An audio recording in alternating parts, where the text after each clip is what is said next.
لوگوں کو جہنم کی آگ سے بچا سکیں، لیکن لوگوں کے اپنی سوچ، اپنے اعمال ایسے ہیں کہ جو خود اپنے لیے گناہ پہ گناہ کرتے جاتے ہیں اور پھر ندامت کا بھی اظہار نہیں کرتے۔ تو ایک مسلمان کا رویہ اخرجت للناس کا مطلب یہ ہے کہ جب بھی مسلمان پاور میں ہوں یا جب بھی خروج جو ہوتا ہے نا، خروج ویسے تو باہر نکلنے کو کہتے ہیں، لیکن اس کا یہ بھی مطلب ہوتا ہے کہ جب ان کو عروج حاصل ہو، جب وہ اقتدار میں ہو، پاور میں ہو، تو انہیں لوگوں کی بھلائی کے لیے سوچنا چاہیے۔ اسی طرح سے ہر مسلمان کو انفرادی طور پہ بھی لوگوں کا خیر خواہ ہونا چاہیے۔ تو ایک مسلمان کو انفرادی طور پہ بھی خیر خواہ ہونا چاہیے، لوگوں کے لیے اچھی بات سوچنا چاہیے، لوگوں کی فکر کرنی چاہیے، اور اس کے پاس جو بھی وسائل ہوں اس سے لوگوں کے بھلائی کا کام کرنے کا سوچنا چاہیے۔ پہلی تو یہ نشانی اور پہلی تو یہ بات بتا دی گئی کہ اس امت کو بہترین اس لیے کہا گیا ہے کہ یہ جب بھی اس کے پاس اقتدار ہو گیا، اس کے پاس ایسے وسائل ہوں گے، تو یہ صرف اپنے لیے نہیں سوچے گی بلکہ دوسروں کی بھلائی کا بھی سوچے گی۔ اس کی وجہ سب سے بڑی تو یہ ہے کہ مسلمانوں کو تو رہتی دنیا تک کی امامت کا فرض سونپ دیا گیا ہے نا، جو کہ پہلے بنی اسرائیل کے پاس تھا۔ تو اب مسلمانوں کی یہ ذمہ داری ہے کہ وہ لوگوں تک اللہ کا پیغام پہنچائیں، اسی لیے ان کو نکالا گیا ہے، اسی لیے ان کو اتنی بڑی ذمہ داری اور اتنا بڑا ٹائٹل ان کو دیا گیا ہے۔ تو اس کے ساتھ ساتھ ان کے لیے کیا دوسری کوالٹی کیا ہونی چاہیے کہ وہ حکم دیتے ہیں یا بتاتے ہیں نیکی کے کاموں کو کرنے کا اور برائیوں کے کاموں سے روکتے ہیں۔ یہ دوسرا اور تیسرا ان کی خصوصیت یہ ہے کہ ایک مسلمان جو ہے وہ اس کا کیا فرض ہے، یعنی یہ بات یاد رکھیں کہ یہ کسی ایک خاص طبقے یا کسی ایک گروہ کی بات نہیں ہوتی کہ جس کو یہ ذمہ داری دے دی گئی ہے کہ وہ لوگوں کو صحیح اور غلط کی تعلیم دیتا رہے اور وہ لوگوں کی رہنمائی کرتا رہے، لوگوں کو برے کاموں سے کرنے سے روکے اور اچھائی کی طرف راغب کرے، ان کو دعوت دے، بلکہ یہ ہر مسلمان کی ذمہ داری ہے، کیونکہ امت کا حصہ تو وہ بھی ہے۔ تو وہ بھلائی کا کام کرتے ہیں، ظاہر ہے پہلے خود کرتے ہیں اور پھر لوگوں کو اس راستے کی طرف بلاتے ہیں اور برائی سے لوگوں کو روکتے ہیں۔ تو ظاہر ہے دیکھیں جو بھلائی کا کام کرے گا اور جو برائی سے روکے گا تو سب سے پہلے وہ خود اچھے کام کرنے والا ہوگا، برے کاموں سے باز آنے والا ہوگا، اس کے بعد پھر وہ دوسروں کی خیر خواہی کی طرف آگے بڑھے گا۔ تو اس کی خیر خواہی کس طرح کی ہونی چاہیے، یہ بات بھی میں آپ کو بار بار کئی دفعہ پہلے بھی بتا چکی ہوں کہ ایک مسلمان جو ہے نا وہ دوسرے مسلمان کا خیر خواہ ہونا چاہیے۔ اگر اس کو کوئی دین کے خلاف بات کرتا ہوا دیکھے، کوئی کام کرتا ہوا دیکھے، تو اس کو ایسی ہی تکلیف ہونی چاہیے جیسی وہ اپنے لیے محسوس کرتا ہے یا اپنی اولاد کے لیے محسوس کرتا ہے، کیونکہ سب سے زیادہ تکلیف اپنی اولاد کی کسی غلط حرکت سے ماں باپ کو ہوتی ہے۔ تو ایک مسلمان کے دل میں ایسی ہی خیر خواہی کا جذبہ ہونا چاہیے اور اتنی ہی نیک نیتی سے اس کو اس غلط کام سے باز رکھنے کی کوشش کرنا چاہیے۔ عام طور سے رویہ کیا ہوتا ہے کہ جس کو بھی دین کا تھوڑا سا بھی علم یا شعور آ جاتا ہے اور اس کے بعد وہ خود ایک اچھے راستے پہ چلنے لگتا ہے، تو شیطان اس کے دل میں، اکثریت کی، میں سب کی بات نہیں کر رہی، اس کے دل میں اس قسم کا گھمنڈ اور اس طرح کا ایک جھوٹا تکبر اس کے دل میں ڈال دیتا ہے کہ اس کو یہ لگنے لگتا ہے کہ وہ بہت نیک ہو گیا ہے اور باقی سارے لوگ بڑے گناہ گار ہیں، اور یہ تو ان کے ساتھ اس میں ایک تو یہ ہوتا ہے کہ بعض لوگوں کے ساتھ ایسا ہوتا ہے کہ وہ یہ دیکھ کے کچھ ان کو خوشی بھی محسوس ہوتی ہے کہ چلو اچھا یہ غلط کر رہا ہے نا، میں تو نہیں کر رہا، ایک یہ رویہ ہوتا ہے۔ اور ایک یہ ہوتا ہے کہ اگر اس کو اس برے کام سے باز بھی رکھنا ہے تو ایسے انداز میں اس کو طنز کر کے یا اس کو اس طرح سے کہا جاتا ہے کہ جیسے اپنی نیکی کا بھی اظہار ہو رہا ہے اور دوسرے آدمی کو گناہ گار اس طرح بتایا جا رہا ہے کہ جیسے وہ کوئی بہت حقیر یا بہت برا آدمی ہے، جس سے کہ ان دونوں باتوں میں سے دیکھیں نا، اگر آپ کسی کے ساتھ خیر خواہ ہیں تو آپ کس طرح سے نصیحت کریں گے؟ آپ اپنے بچوں کے خیر خواہ ہیں۔ بہت سے لوگ ایسے ہیں جو مجھ سے سوال کرتے ہیں کہ بھائی ہمارے بچے نماز نہیں پڑھتے پابندی سے، یا ہمارے بچے روزہ نہیں رکھتے، یا بہت ساری اور بھی ایسی باتیں، ہمارے بچے میوزک بہت سنتے ہیں، یا ہمارا کچھ ایسے کام ہیں. دیکھیں ہر ایج کے کچھ تقاضے ہوتے ہیں، اور گھر کے ماحول جس طرح کے ہیں عام طور سے بچے اسی رنگ میں رنگ جاتے ہیں. اب ماں باپ اگر اپنی اصلاح کر لیتے ہیں تو وہ چاہتے ہیں کہ بچے بھی فوراً سے ہی چینج ہو جائیں، تو اس طرح سے ہوتا نہیں ہے، کیونکہ ان کی ایج جو ہے وہ ابھی ان کو اس چیز کو سمجھنے کی شاید اجازت نہیں دیتی، ٹائم لگتا ہے. تو میں ان کو ماؤں کو یہ سمجھاتی ہوں کہ سب سے پہلی بات، سب سے بڑی بات یہ ہے کہ آپ اپنے بچے کے دوست بن جائیے، اور آپ اپنے بچے کو ہر وقت نصیحتیں لے کے کھڑے نہ ہو جایا کریے، بلکہ اچھی طرح سے اس سے بات چیت کریے فرینڈلی انداز میں. اور جس وقت وہ اچھے موڈ میں ہو، جس وقت وہ آپ سے کوئی لاڈ کروا رہا ہے، کوئی پیار کی بات ہو رہی ہے، اسی وقت باتوں باتوں میں، اب ماں کو زیادہ بہتر پتہ ہوتا ہے کہ بچے کو کس انداز سے بات کہنی چاہیے جو کہ اس کو زیادہ سمجھ میں آئے گی اور اس کے دل کو لگے گی. مثال کے طور پہ آپ مجھے نہیں پتا، میں ایک جنرل بات کر رہی ہوں، آپ لوگوں کے بارے میں نہیں جانتی، میں تو ایک ویسی جنرل بات کر رہی ہوں کہ وہاں ابوظہبی میں بھی کچھ لوگ مجھ سے اس طرح کے سوالات کرتے تھے، تو میں ان سے کہتی تھی کہ دیکھیں آپ جب آپ کے پاس پیار سے آپ کا بچہ آتا ہے اور اچھے موڈ میں ہوتا ہے، آپ فوراً نصیحتیں شروع میں، بیٹے دیکھو میں تمہیں کتنی دفعہ بتاتی ہوں تم نماز پابندی سے پڑھا کرو، تم فجر کے وقت کیوں نہیں اٹھتے، ہر وقت کیوں میوزک سنتے رہتے ہو، کہ وہ جو آپ کے پاس تھوڑی دیر کے لیے آیا ہے وہ کہے گا جب ان کے پاس آؤں تو یہ تو یہی شروع ہو جاتی ہیں، ان کے پاس بیٹھنا ہی نہیں ہے. ایسا نہ کریں. جب وہ آپ سے اچھے موڈ میں باتیں کر رہا ہے آپ بھی کریے، اور کسی وقت باتوں ہی باتوں میں کہ مجھے تو تم سے اتنی محبت ہے، لیکن میں کبھی کبھی میں تو حیران ہو جاتی ہوں اللہ تعالیٰ کو ہم سے اتنی محبت ہے اور اللہ ہم سے کتنی محبت کرتا ہے، ہم تو اس کے لیے کچھ بھی نہیں کرتے. بس اتنا کہنا کافی ہے. ضروری نہیں ہے کہ پوری آپ نے جو تقریر تیار کی ہے وہ ایک ہی دفعہ میں سنا دیجئے، اگلی دفعہ پھر کچھ اس کے آگے تھوڑی بات کریے. اس طرح سے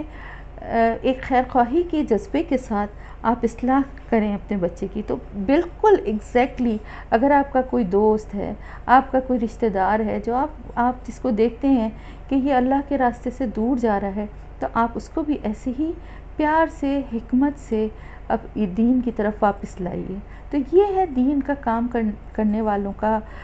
اصل طریقہ کار، کہ خیر خواہی کے اور خلوص نیت کے ساتھ لوگوں کو نیکی کے کاموں کی طرف بلائیں اور برائی کے کاموں سے ان کو روکنے کی کوشش کریں. اور چوتھی کوالٹی کیا ہے ان کی، کہ تؤمنون باللہ، اور تم ایمان لاتے ہو اللہ پر، اور اللہ پر ایمان لانے والے باقی ساری باتیں جو ہیں وہ اس میں ہی آ گئیں. کیونکہ جو اللہ پہ ایمان لائے گا، اللہ کی کتاب پہ ایمان لائے گا، اللہ کے رسول پہ ایمان لائے گا، اور پھر اللہ کی کتاب میں جو کچھ موجود ہے ان سب پہ عمل کرنے والے بنے گا، اور آپ صلی اللہ علیہ وسلم کی پیروی کرنے کا قرآن میں بار بار حکم دیا جا رہا ہے. تو جو آپ صلی اللہ علیہ وسلم کی پیروی کرے گا تو پھر وہ تو اس کی تو نجات اور بخشش میں کوئی شک و شبہ بھی نہیں ہے. ہمارا بھی یہی کام ہے کہ ہم کیا کریں، ہم اللہ تعالیٰ کے راستے کی طرف لوگوں کو بلائیں اور پورے خلوص اور حکمت کے ساتھ. اور اگر کسی کو غلط یا برا کام کرتے دیکھیں، کیونکہ دیکھیں آپ صلی اللہ علیہ وسلم نے فرمایا نا کہ 4 درجے ہیں. سب سے پہلا تو یہ کہ برائی کو ہوتا ہوا دیکھے تو اس کو ہاتھ سے روکیں، پھر زبان سے روکیں، پھر اس کے بعد 3 ہیں. سب سے آخری کیا ہے درجہ، کہ کم از کم دل میں اس کو برا سمجھے. یعنی اگر اس کا بالکل زور کہیں پہ نہیں چلتا، کسی ایسے جگہ پہ وہ ہے کہ جہاں پر اکثریت اور طاقت میں وہی ہیں لوگ جو کہ غلط کام کر رہے ہیں، گناہ کا برا کام کر رہے ہیں، اور اس کی نہیں ہے اتنی استطاعت کہ وہ ان کو روک سکے. زبان سے بھی تو پہلے روکنا اس کے لیے مشکل ہے، ہاتھوں سے روکنا مشکل ہے، مطلب وہ کسی طرح اس قابل نہیں ہے اس وقت، اس کی پوزیشن ایسی ہے. تو ایٹ لیسٹ کم تر درجے کا ایمان یہ ہے کہ کم از کم دل سے برا سمجھے. کیونکہ جب دل سے بھی برائی کا احساس ختم ہو جائے تو پھر ایمان بھی چلا جاتا ہے. ایمان جو ہے نا وہ امر بالمعروف و نہی عن المنکر کے ساتھ منسلک ہے. یعنی آپ یہ دیکھیے کہ تؤمنون باللہ بعد میں ہے، اور امر بالمعروف اور امر بالمعروف کی تاکید پہلے کی گئی ہے، وتنہون عن المنکر کی اس کے بعد تاکید کی گئی ہے. یعنی پہلے تو لوگوں کو نیکی کی طرف، نیک کام کرنے کی طرف بلاؤ، اور پھر ان کو برائی سے باز رکھنے کی کوشش کرو۔ ان دو باتوں کے بعد تؤمنون باللہ، کہ اللہ تعالیٰ پہ تم ایمان رکھنے والے ہو، یعنی جو یہ کام کرے گا تو وہ تو اس کا مطلب ہی یہ ہے، یہ کام کرنے کا مطلب ہی ہے کہ اس کا ایمان ہے اللہ پر۔ اور جو یہ کام نہیں کرتا اور جو اس میں کمتر درجے والا بھی اس کے دل سے ایمان ختم ہوتا ہے، یعنی وہ برائی کو دل میں برائی بھی نہیں سمجھتا۔ آپ دیکھیں نا، بہت سارے مسلمانوں کا آج کل رویہ اسی طرح کا نظر آتا ہے کہ وہ فرائض تک کو اہمیت نہیں دیتے اور ہر بات میں اپنی مرضی اور اپنی بات چلاتے ہیں، جبکہ ہمارے لیے اللہ اور اللہ کے رسول کی بات کے آگے کوئی بات ہونی نہیں چاہیے۔ بہت سے لوگوں کو آپ نے دیکھا ہوگا کہ نماز اور روزے کا مذاق اڑاتے ہیں، حج اور زکوٰۃ کا مذاق اڑاتے ہیں، سود لینے کو جو ہے بڑے فخر سے بیان کرتے ہیں۔ تو جب یہ وہ قسمیں ہیں کہ جس میں برائی کا آخری درجے کا احساس بھی ختم ہو جاتا ہے، یعنی اس برائی کو برائی بھی نہیں سمجھ رہے، تو دل سے ایمان چلا جاتا ہے۔ تو اس لیے یہ 4 کوالٹیز جس امت میں موجود ہیں وہ بہترین امت ہے۔ اب دیکھیں نا، صحابہ کرام تھے جو آپ صلی اللہ علیہ وسلم کے دور میں، ان کے لیے وہ اس تعریف پہ وہ پورے اترتے تھے، ان میں یہ ساری کوالٹیز تھیں۔ وہ لوگوں کے لیے نکلتے تھے، لوگوں کو دین کی طرف بلانے والے تھے، نیک کام کرنے کے لیے لوگوں کو کر کے بھی دکھاتے تھے اور لوگوں کو اس طرف دعوت بھی دیتے تھے اور برائی سے روکتے تھے۔ اور اللہ تعالیٰ پہ ان کا ایمان جتنا مضبوط تھا اور جس طرح سے انہوں نے اللہ کے لیے بے سر و سامانی میں بھی آپ صلی اللہ علیہ وسلم کا ساتھ دینے کے لیے تیار ہو گئے تھے، اسی لیے ان کا بڑا درجہ اور بڑی فضیلت ہے۔ اور آپ صلی اللہ علیہ وسلم کی حدیث مبارک ہے کہ آپ صلی اللہ علیہ وسلم نے فرمایا کہ میرے صحابہ کو، میرے ساتھیوں کو کوئی گالی نہ دے، کیونکہ تم میں سے کوئی اگر احد کے برابر بھی سونا لے کر آ جائے گا تو ان میں سے کسی ایک کا 1 کلو بھی خرچ کیا ہوا سونا جو ہے وہ اس کا بھی مقابلہ نہیں کر سکتا۔ آپ سوچیں، احد پہاڑ جو لوگ حج اور عمرے کے لیے گئے ہوں گے انہوں نے تو خیر دیکھا ہوگا یقیناً، لیکن ویسے بھی تصویروں میں اور اس میں بہت سارے لوگ دیکھ لیتے ہیں، یا اگر کسی نے نہیں بھی دیکھا تو آپ صرف ایک امیجن کریں، ایک کسی چھوٹی سی پہاڑی کا تصور کریے اور آپ سوچئے کہ اس کے برابر سونا، آپ سوچیں کتنا سونا ہوگا وہ، اور احد پہاڑ کے برابر سونا تو میرے خیال سے ساری دنیا کا بھی سونا جمع ہو جائے تو احد پہاڑ کے برابر نہیں ہو سکتا۔ اور آپ صلی اللہ علیہ وسلم نے فرمایا کہ وہ بھی کچھ نہیں ہے۔ کیوں؟ کبھی غور کریں ان کی زندگیوں پر اور اپنی زندگیوں پر۔ ہمیں تو ایک بنا بنایا دین مل گیا جس کے ٹائٹل میں ہم نے اپنے آپ کو سیکیور کر لیا اور بڑے فخر سے بیان کرتے ہیں کہ ہم مسلمان ہیں، کیونکہ ہمیں کچھ کرنا ہی نہیں ہے، صرف ہمارے پاس یہ ٹائٹل آ گیا ہے، باقی اس کے لیے ہم نے کوئی محنت، کوئی مشقت کچھ بھی نہیں کی۔ لیکن صحیح معنوں میں اصل اس ٹائٹل کے حقدار اور اس کو ایک باعث عزت و احترام ٹائٹل بنانے والے آپ صلی اللہ علیہ وسلم کے ساتھی تھے نا، جنہوں نے انتہائی بے سر و سامانی میں، جنہوں نے اپنے گھر بار، اپنا مال اسباب، یہاں تک کہ اپنے بیوی بچے، بعض دفعہ اپنی جانیں بھی قربان کر دیں، لیکن جہاں اللہ اور اس کے رسول کا حکم آ گیا وہاں پیچھے نہیں ہٹے۔ ایک دفعہ بھی نہیں سوچا کہ ایسا کیسے میں کر لوں، اس کے لیے کیا کروں اور اپنی جان کیوں دے دوں اور میرے بچوں کا کیا ہوگا اور میں سب مال اور اسباب چھوڑ کے آ رہا ہوں تو آگے کیسے زندگی گزرے گی۔ ایک دفعہ بھی نہیں سوچا، صرف اللہ اور اس کے رسول کی بات پر لبیک کہی۔ تو ان کا اجر و ثواب اور ان کا درجہ بہترین ہے، وہ بہترین لوگ تھے۔ اور اللہ پاک نے بھی ان کے لیے، دیکھیں، عشرہ مبشرہ ان میں سے ہی تھے جن کو زندگی میں جنت کی بشارت مل گئی، ان سے زیادہ خوش قسمت لوگ کون ہوں گے؟ تو وہ بہترین لوگ ہیں۔ اور آپ صلی اللہ علیہ وسلم نے فرمایا کہ میرے صحابہ جو ہیں وہ بہترین لوگ ہیں، یعنی بہترین لوگ میرے دور کے لوگ ہیں، اور پھر وہ جو ان سے ملیں گے اور پھر وہ جو ان سے ملیں گے، یعنی ملیں گے سے مطلب ہے جو ان کے بعد آئیں گے۔ تو بہترین لوگ میرے دور کے لوگ ہیں، اور پھر اس کے بعد جو صحابہ کے بعد تابعین، اور پھر تابعین کے بعد تبع تابعین۔ تو اس طرح سے درجہ بدرجہ ہیں، یعنی ان لوگوں کا مقابلہ اعمال اور نیکی کے حساب سے ہم میں سے کوئی سوچ بھی نہیں سکتا، کیونکہ ایک ایسے دین کے لیے جس وقت کے انتہائی کمزور تھا، جس وقت صرف قربانیاں چاہیے تھیں، جس وقت ہر طرح کا مال و اسباب سے لے کے جان تک کی قربانی چاہیے تھی، وہ اس سے پیچھے نہیں ہٹے نا. تو ان کا درجہ بے شک وہ بہترین، تو ہم میں سے بہترین تو وہ ہیں، لیکن اس پوری امت کے لیے اللہ تعالیٰ فرما رہا ہے کہ یہ امت ہی بہترین لوگوں پہ ہے. جی آگے اللہ تعالیٰ فرما رہے ہیں وَلَوْ، اور اگر آمنا اہل الکتاب، اگر ایمان لے آتے اہل کتاب تو البتہ بہتر ہوتا ان کے لیے. یعنی اہل کتاب یہاں پر کن اہل کتاب کا ذکر ہو رہا ہے؟ ظاہر ہے آپ کو معلوم ہے کہ یہ صورت مدنی ہے، اور مدینے میں رہتے ہوئے جن سے سب سے پہلے ڈائریکٹ سابقہ پڑا مسلمانوں کا جن اہل کتاب سے، وہ یہودی تھے. اور یہودی آپ کو معلوم ہے کہ بنی اسرائیل کی قوم جو تھی وہ مسلمانوں سے پہلے ان کو ہی منتخب کیا گیا تھا اور ان کو ہی امامت دی گئی تھی، جو کہ ان کے بہت سارے ان کی نافرمانیوں اور گناہوں کی وجہ سے ان سے یہ ٹائٹل واپس لے لیا گیا تھا. آگے بھی اس کی بھی تفصیل آ رہی ہے. تو اللہ تعالیٰ فرما رہا ہے کہ اگر وہ اہل کتاب جو تھے وہ بھی ایمان لے آتے تو بہتر ہوتا ان کے لیے. یعنی اگر وہ اپنی کتاب اور اپنے نبیوں پر ایمان لا کے اسی پہ جمے رہتے اور اسی کے حساب سے اپنی زندگی کو گزار رہے ہوتے تو یہ بہتر تھا. اور اگر نہیں بھی تھا تو اب جب یہ کتاب اور یہ رسول آ گیا، آخری رسول جس کو وہ پہچانتے بھی تھے، تو اگر اس پہ ایمان لانے والے وہ بن جاتے تو یہ ان کے لیے بہتر ہوتا، بہت اچھا ہوتا کہ وہ اہل کتاب بھی تھے تو اس کے ساتھ ساتھ اس کتاب پہ ایمان لانے والے بھی بن جاتے تو ان کے لیے بہت بہتر ہوتا. بعض ان میں سے ایمان والے ہیں جبکہ اکثر ان میں سے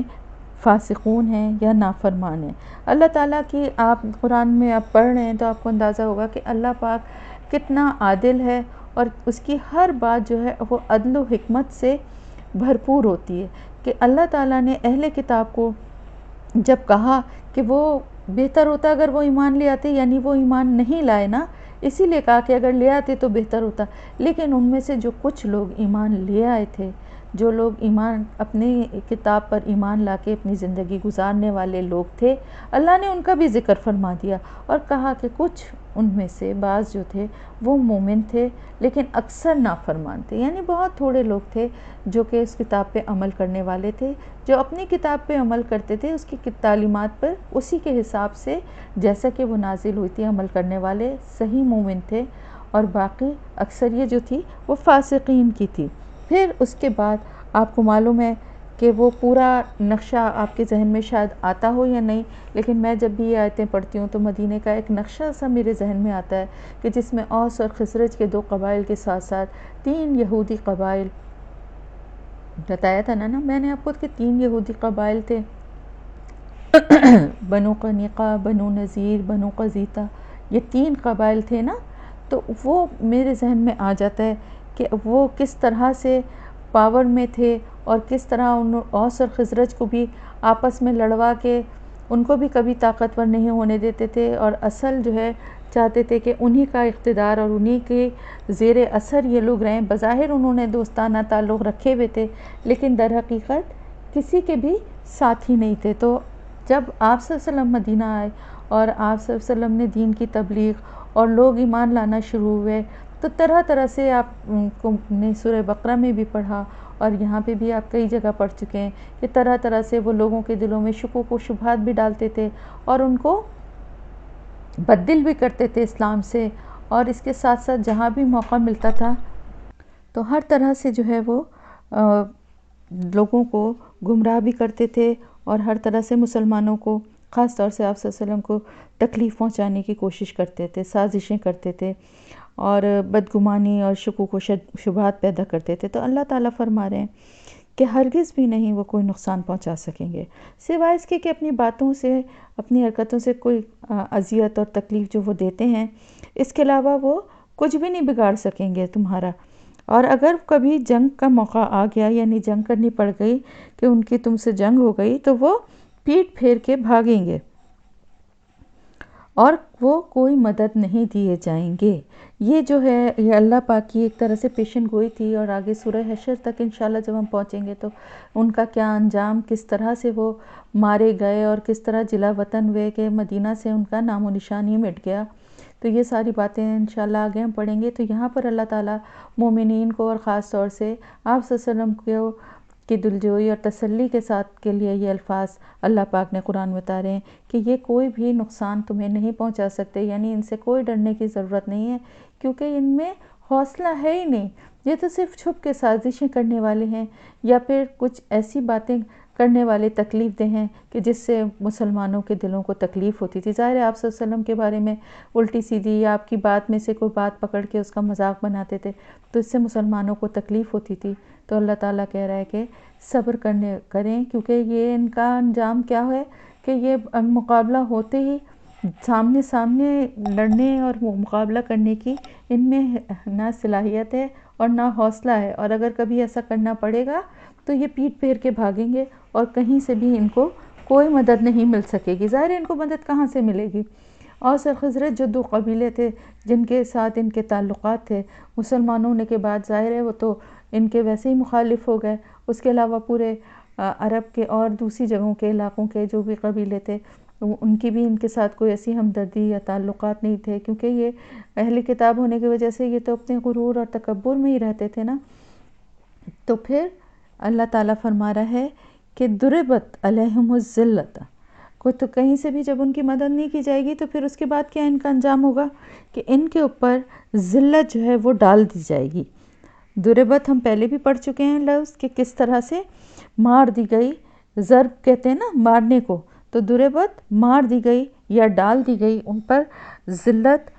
جہاں کہیں بھی وہ پائے جائیں گے۔ یعنی یہ کہ صرف یہاں سے ہی نہیں بلکہ پوری دنیا میں ذلیل و خوار ہوں گے۔ اللہ کی طرف سے یہ ان کی سزا ہے کہ وہ ذلیل ہوں گے، ہر جگہ کہیں پر بھی وہ عزت اور وہ مقام نہیں پا سکیں گے جو کہ ان کا تھا اور جو انہوں نے اپنے ہاتھوں کھو دیا۔ تو ان کے لیے یہ اللہ کی طرف سے یہ لعنت ہے کہ ان پہ یہ ذلت مسلط کر دی گئی ہے۔ وہ جہاں کہیں بھی جائیں گے، جہاں کہیں بھی آباد ہونے کی یا رہنے کی کوشش کریں گے، وہاں پر ذلیل ہوں گے۔ الا بحبل من اللہ، سوائے اس کے کہ وہ اللہ کی رسی کو پکڑ لیں، یعنی اللہ کے ساتھ اپنے تعلق کو، حبل من اللہ، حبل کہتے ہیں رسی کو، رسی کیا ہے؟ یہ دین ہے اللہ کی رسی۔ تو اگر ان کے لیے صرف یہی ایک راستہ ہے کہ اگر وہ عزت چاہتے ہیں اور اس ذلت سے نکلنا چاہتے ہیں تو اللہ کے دین کو تھام لیں، اللہ کے دین کی طرف آ جائیں، وَحَبْلٍ مِّنَ النَّاسِ، یا پھر لوگوں سے رسی کے ذریعے، یا یہاں پر لوگوں سے رسی کے ذریعے کا کیا مطلب ہے کہ دوسرے لوگوں سے جیسے کہ مسلمان ہیں ان سے معاہدے کر کے اپنے بچاؤ کر لیں۔ یعنی اگر ایمان نہیں لاتے، ایک راستہ تو سب سے جو اچھا راستہ ہے وہ یہی ہے کہ اللہ کے دین کو پکڑ لیں، اللہ کے دین میں داخل ہو جائیں، تو پھر ان کے لیے سب کچھ ویسے ہی ہوگا ظاہر ہے مسلمان ہونے کے بعد جو مسلمانوں کا ہے۔ اور اگر نہیں تو پھر حبل من الناس، یعنی لوگوں کے ساتھ جڑیں، کس طرح سے کہ ایسے لوگوں کے ساتھ جو اقتدار میں ہیں، جیسے مسلمان، جب ظاہر ہے اب تو مسلمانوں کی پھر اس کے بعد حکومت تھی نا، تو ان سے معاہدے کریں اور اپنا بچاؤ کر لیں، تک کیونکہ معاہدہ کرنے کے بعد ظاہر ہے غیر مسلموں کے اوپر کو رہنے کا حق تو ہے نا مسلم ریاست میں، تو ان کو حقوق بھی حاصل ہوں گے اور اس طرح سے ان کا بچاؤ ہو سکتا ہے۔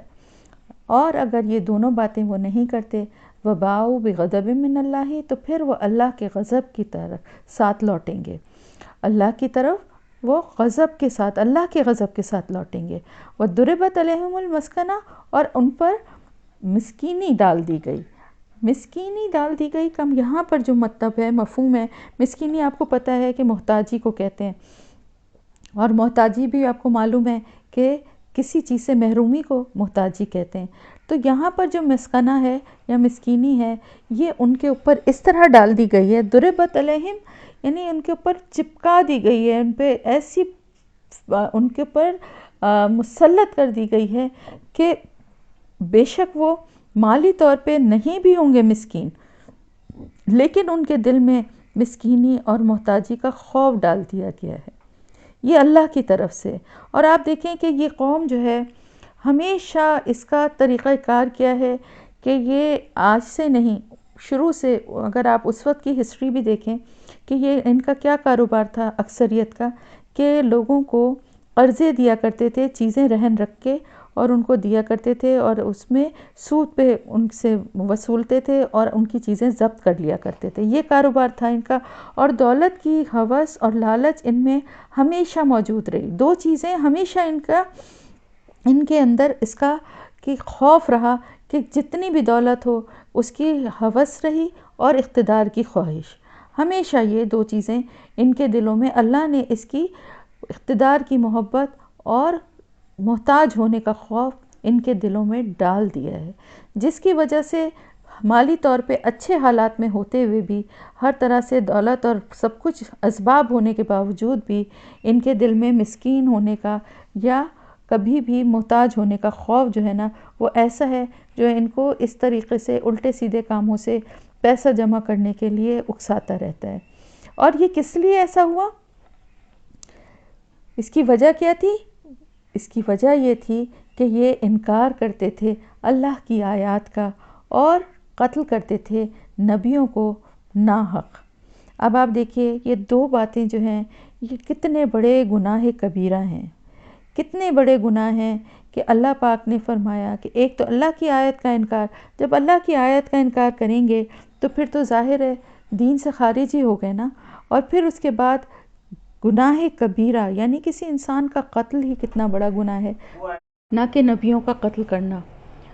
نبی جو ہوتا ہے وہ اللہ کا نمائندہ ہوتا ہے دنیا میں، اور نبی جو ہوتا ہے وہ اپنے امت کا اور انسانیت کا خیر خواہ ہوتا ہے۔ وہ اللہ کے بتائے ہوئے راستے پہ خود بھی چلتا ہے اور دوسروں کو اس کی دعوت دیتا ہے، اللہ کا پیغام لے کر آتا ہے۔ تو یہ اللہ کے منتخب بندے جو کہ اللہ کے نمائندے ہیں دنیا میں، یہ بہت ہی زیادہ قابل عزت و احترام ہے۔ ایک عام انسان کے قتل کا گناہ اتنا بڑا ہے، تو ان لوگوں کا جو کہ اللہ کی طرف سے منتخب کیے گئے اور اس دنیا میں بھیجے گئے اللہ کے نمائندے بنا کے، ان کا قتل کرنا کتنا بڑا گناہ ہوگا۔ اور بنی اسرائیل کی یہ عادت اور یہ وتیرہ بن گیا تھا کہ ایک تو پیغمبروں کی تکذیب کرتے تھے، کھلم کھلا نافرمانی کرتے تھے، اللہ کی آیات کا کھلم کھلا انکار کرتے تھے، اور ساتھ ہی ساتھ ان پیغمبروں کو قتل بھی کر دیا کرتے تھے۔ اور ہمیں بہت سے ایسے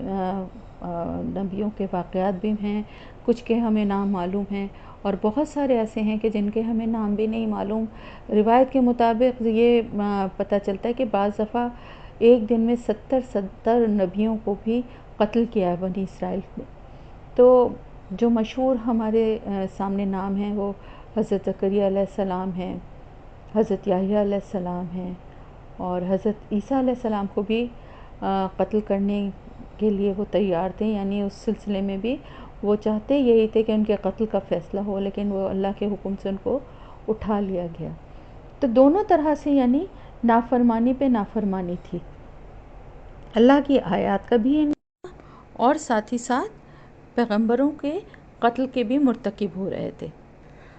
تو اللہ کی آیات کا انکار یعنی جو کچھ بھی اللہ کے احکامات تھے ان کو ماننے سے انکار کر دیتے تھے۔ اس کی مثال ہمیں بہت ساری ہیں ہمارے پاس، کہ جیسے جب حضرت موسیٰ علیہ السلام فرعون کے سے نجات دلا کے اور بنی اسرائیل کو لے کے جا رہے تھے، تو وہاں پر سمندر کے کنارے پہنچ کر انہوں نے جب آگے سمندر دیکھا اور پیچھے فرعون کا لشکر آتا ہوا دیکھا، تو فوراً شکوہ اور شکایت اور ناشکری کی باتیں کرنے لگے کہ موسیٰ تم نے ہمیں کس حال میں لا کے ڈال دیا اور ہمیں کہاں پھنسا دیا، اب اپنے اللہ سے کہو کہ ہمیں ہماری مدد کرے۔ تو اللہ تعالیٰ نے ان کی مدد فرمائی اور سمندر میں راستہ بن گیا، جس کو کراس کر کے یہ پار ہو گئے، اور پورے لشکر کو فرعون کے اور فرعون کو غرق ہوتے بھی انہوں نے دیکھا۔ اس کے باوجود ان کی نافرمانی کی انتہا یہ تھی کہ جیسے ہی یہ آگے بڑھے اور انہوں نے دیکھا کہ ایک قوم کو کہ جو کہ بتوں کی پوجا کر رہی ہے، تو فوراً موسیٰ علیہ السلام سے کہا کہ ہمارے لیے بھی کوئی ایسا ہی بت بنا دو کہ جس سے کی ہم عبادت کریں۔ تو یہ جو کچھ بھی یہ نافرمانیاں کر رہے تھے اس کا انجام یہی ہونا تھا، یعنی یہ رویہ ان کا صرف شرک اور کفر کے معاملات میں نہیں زندگی کے عام معمولات میں بھی تھا کہ اللہ کے ہر حکم کو ماننے سے انکار کر دیتے تھے، نافرمانی کرتے تھے اور سوال جواب حجت بازی کرتے تھے، جیسا کہ من و سلویٰ کا ان پہ نازل کیا گیا، ان کے اوپر بادلوں کا سایہ تھا، من و سلویٰ آسمان سے ان پہ نازل کیا گیا کھانے کے لیے، لیکن اتنی اعلیٰ اللہ کی نعمتوں کو چھوڑ کے انہوں نے دال اور پیاز اور لہسن ان چیزوں کی فرمائش کی۔ اسی طرح آگے جب ان کو ہفتے کے دن شکار کرنے سے روکا گیا تو انہوں نے اس سے بھی انکار کیا۔ جب ان کو وہاں فتح کرتے ہوئے اس میں قلعے میں داخل ہوتے ہوئے کہا گیا کہ حطتن کہتے ہوئے داخل ہو، تو انہوں نے اس کا بھی انکار کیا۔ یعنی اللہ کے ہر حکم کو یہ جان بوجھ کے، پتہ نہیں اللہ معاف کر دے کہ ان کی نیچر کیا تھی، اتنی ان میں ڈھٹائی تھی اور اتنا ان میں تکبر تھا کہ اللہ کے ہر حکم کو یہ کھلا منع کرتے تھے، انکار کرتے تھے۔ تو یہاں پر یہ بتایا جا رہا ہے کہ جو کوئی بھی اللہ کی آیات کا انکار کرے گا اور نبیوں کو ناحق قتل کرے گا، وہ ایسے ہی انجام کا مستحق ہوگا۔ کیسے انجام کا؟ یعنی اس کے اوپر ذلت اور محتاجی اس کے اوپر ڈال دی جائے گی، اس کی زندگی میں داخل ہو جائے گی اس طرح سے کہ وہ اس سے نکل ہی نہیں سکے گا اور اللہ کے غضب کا وہ شکار ہوگا۔ اب بات یہ ہے کہ یہ تو بنی اسرائیل کا ذکر ہے،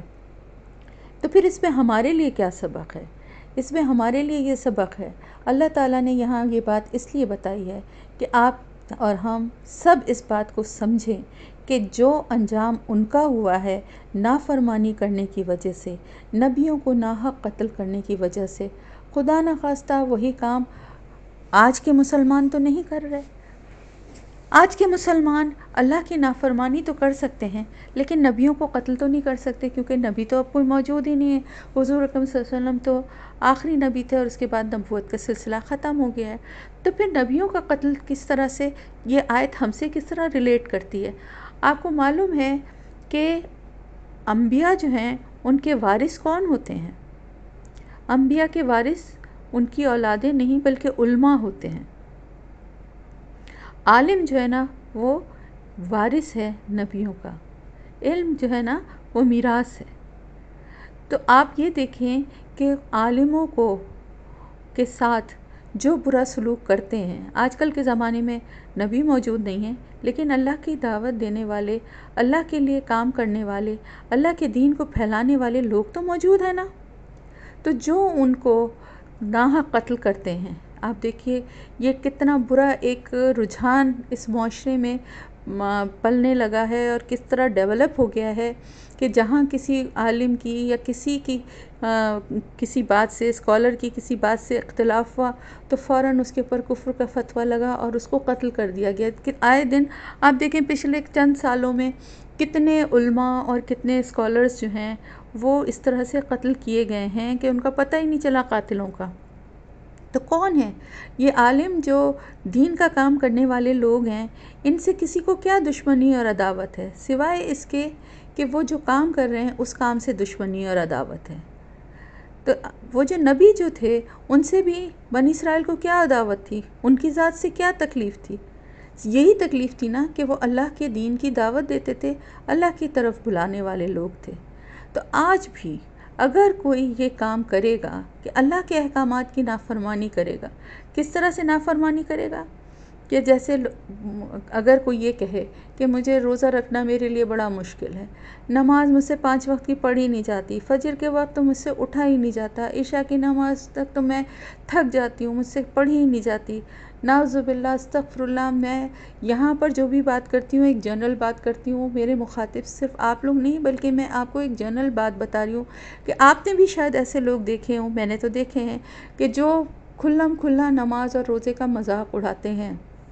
اور کہتے ہیں کہ ہاں اگر ہم نہیں بھی کرتے تو کوئی بات نہیں، اللہ تعالیٰ بڑا غفور الرحیم ہے، ہم تو اللہ جانتا ہے ہماری نیت، ہم کسی کو دکھ نہیں دیتے، ہم کسی سے جھوٹ نہیں بولتے اور ہم کسی کو نقصان نہیں پہنچاتے، تو نماز تو اللہ اور بندے کا معاملہ ہے، جبکہ فرائض میں کوئی چھوٹ نہیں ہے اور نماز کا تو سب سے پہلا سوال ہوگا۔ اسی طرح روزہ رکھنا جو ہے وہ بعض لوگوں کو بہت مشکل لگتا ہے، خاص طور سے اپنے بچوں کو بہت روکتے ہیں کہ روزہ نہ رکھیں۔ حج اور زکوٰۃ ان ارکان کا بھی لوگ مذاق اڑاتے ہیں اور ان کا انکار کرتے ہیں۔ آپ کو معلوم ہے آپ صلی اللہ علیہ وسلم نے اپنی زندگی میں ایک لشکر روانہ کرنے کا حکم دے دیا تھا، جو آپ کے وصال کے بعد حضرت ابوبکر صدیق رضی اللہ تعالیٰ عنہ نے روانہ کیا، اور وہ لشکر کس کی سرکوبی کے لیے جا رہا تھا؟ منکرین زکوٰۃ کے لیے، جنہوں نے زکوٰۃ دینے سے انکار کیا تھا۔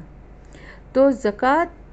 کسی ایک بھی رکن کا انکار کرنا جو ہے وہ دائرہ اسلام سے خارج کر دیتا ہے۔ تو آج کے دور میں بھی ہم اس آیت کو اس طرح ریلیٹ کر سکتے ہیں کہ آج کے دور میں بھی جو اللہ کے احکامات کو ماننے سے انکار کرتا ہے، ان کا مذاق اڑاتا ہے، ان کو دوسرے لوگ جو اس پہ عمل کر رہے ہیں ان لوگوں کا مذاق اڑاتا ہے، ان کے راستے کی رکاوٹ بنتا ہے، اور اسی طرح جو علماء اور اسکالرز یا دعوت دینے والے لوگ دین کی جو کام کر رہے ہیں ان کو کہ جان کے دشمن بن جائیں یا ان پہ اعتراضات کریں۔ دیکھیں اختلاف ہو سکتا ہے، ایک عالم کا دوسرے عالم سے بھی ہو سکتا ہے، اور اس میں کوئی ایسی بات نہیں ہے، صحابہ کرام کے درمیان بھی اختلافات ہو جاتے تھے، لیکن اس سے ایک دوسرے کی عزت و تکریم میں کمی نہیں آتی تھی، ایک دوسرے کے خون کے پیاسے نہیں ہو جاتے تھے۔ تو یہ رویہ انتہا پسندی جو ہے نا، یہ بالکل گمراہی کی طرف لے جاتی ہے، اور اس کا نتیجہ نکلتا ہے ایک ایسی قوم جو کہ اللہ کے غضب کا شکار ہو۔ اس ساتھ اللہ تعالیٰ نے یہ بھی بتا دیا کہ یہ اس وجہ سے ان کی یہ حرکتیں اس وجہ سے تھیں کیونکہ وہ نافرمان تھے، انہوں نے نافرمانی کی اور وہ حد سے بڑھنے والے تھے، یعنی گناہ کرنے میں بھی حد سے بڑھ گئے تھے۔ ایک تو گناہ ہوتا ہے کہ جو کوئی انسان لا علمی میں کرتا ہے، یا ایک گناہ وہ ہوتا ہے کہ جس کا اس وقت تک اس کو احساس نہیں ہوتا، یا احساس ہوتا ہے لیکن کسی حالات یا مجبوری کی وجہ سے کرتا ہے، اور ایک گناہ وہ ہوتا ہے جو کہ ڈھٹائی کے ساتھ، سرکشی کے ساتھ کیا جاتا ہے، جس پہ کوئی شرمندگی یا ندامت نہیں ہوتی، جس کی اصلاح کا کوئی ارادہ نہیں ہوتا، وہ ہے ایسی نافرمانی جو کہ حد سے بڑھنے والی ہے۔ اور یہ گناہ جو کہ وہ کرتے تھے، اللہ کے احکامات کا انکار اور نبیوں کا ناحق قتل، یہ ایسے گناہ کبیرہ تھے جن کی کوئی معافی نہیں، اور یہ حد سے بڑے ہوئے گناہ تھے جس کا نتیجہ اللہ تعالیٰ کی غضبناکی کی صورت میں انہیں ملا۔ لیسوا سواء من اہل الکتاب امۃ، نہیں ہے برابر اہل کتاب، یعنی